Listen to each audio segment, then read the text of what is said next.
assault and batteries, but my trunk stay ever ready. Assault and battery, if you scared, you never ready. Alright, with SummerSlam just around the corner, I can really see WWE pulling the trigger on making this Cody Rhodes heel turn a reality. I know they've been talking about this for so long, he's been talking about it for so long, but I feel like now Cody Rhodes is just in a spot where he needs it. There's something going on, especially, I feel like it happened right after he won the belt, where he finished his story, this 2-year-long storyline kind of culminated at WrestleMania 40.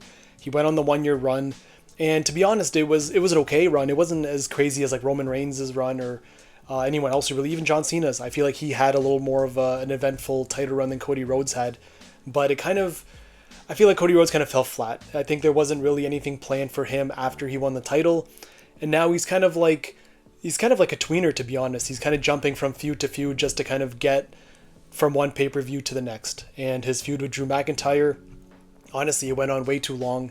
The thing with Gunther, I think it was good. I think they had a lot of potential to really build Cody up to be a babyface, but I think they just played their cards a little bit wrong, where they had Cody get the advantage on Gunther, where it should have just been so one-sided, where people feel sympathy and want to get behind Cody, much like they did with Roman Reigns. But having Cody kind of have a one-up on Gunther once in a while, I think that kind of killed the momentum. And now he's in this thing with CM Punk. And, you know, a lot of people think that CM Punk would be the better heel, and maybe he would, because we're so used to seeing him as a heel at least once or twice, you know, during his like tenure in the WWE. But the thing with Cody is, like, it would be so unexpected. Cody Rhodes is billed as the next John Cena. He was the one that John Cena passed the torch to at SummerSlam last year. He's the guy they bill as QB1. So you have Roman Reigns, you have Cody Rhodes, you have CM Punk. Those are your top 3 male superstars in the company. Roman Reigns, part-timer, babyface. CM Punk, babyface. Cody Rhodes, you know, you need one bad guy in that mix, and I think it would be such a swerve that, you know, CM Punk's throwing all these little jabs left and right, and you expect him to maybe do what he did with Roman Reigns, you know, give him a low blow, give him a GTS, and have, you know, whatever. But having Cody turn on Punk, maybe not at SummerSlam, but maybe tease it more at SummerSlam. Tease it where you know something is going to happen. And I think that's what's going to make the crowd so invested in seeing what happens next, and you know it's coming. You knew Batista was going to turn on Triple H eventually, and that's what made it so much better, where you watch every week just to see the tension build and build. And just when they pull the trigger, whether that be at the next pay-per-view or even like a random Raw or SmackDown, it could just be unexpected like that, much like the Randy Orton turn when he turned on Cody. It was just out of the blue, and that's what made it so memorable, because even though you saw it coming, you didn't expect it so soon. And I think now recently, Cody getting pushed more and more, him not knowing kind of where his place is, him not having the title, and I think that's what the main thing is Cody Rhodes needs that championship. Cody Rhodes is not QB1 without that championship, so whoever has that title, he won't stop at nothing. He will do whatever it takes to get that title back. So whether that is, you know, pulling a fast one at SummerSlam, or maybe giving a couple smart-handed remarks, something to really give people more intrigue, to really be invested in the CM Punk versus Cody Rhodes storyline. And with SummerSlam being billed as, like, you know, it's a 2-night event, so they have to do something big, and they have to come out. It's a 2-night thing, so you always have some sort of swerve or some sort of big thing happening at the end of night 1.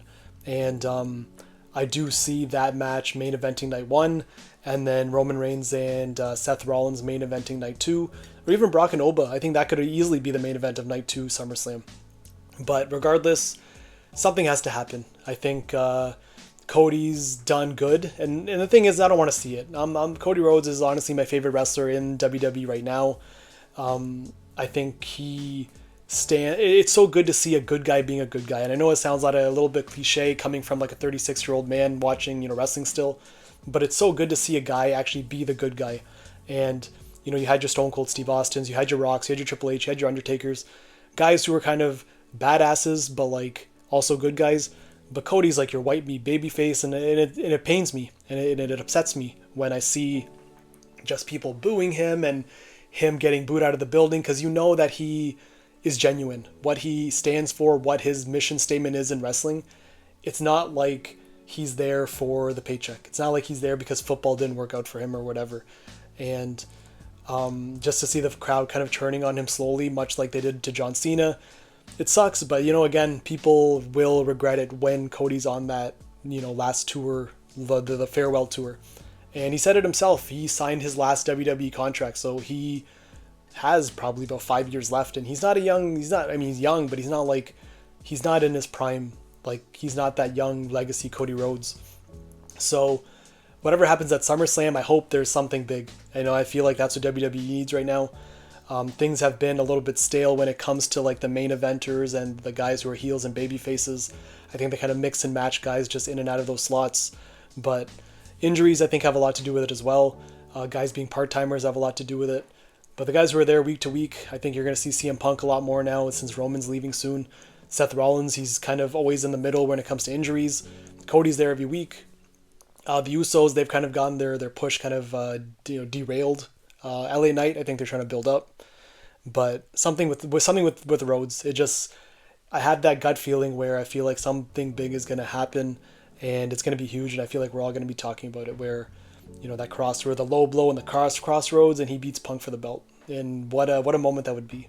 And heel Cody Rhodes run right into WrestleMania, where you have Roman Reigns versus Cody Rhodes for the title one more time, but with obviously different roles. So I think it'll be great. And I think if it does happen, I think everyone will be sort of relieved, because it's not one of those things where you're forcing this Cody Rhodes thing on us. And for a little while, it does feel like that's what the case. So let me know what you think, and I'll see you guys in the next video.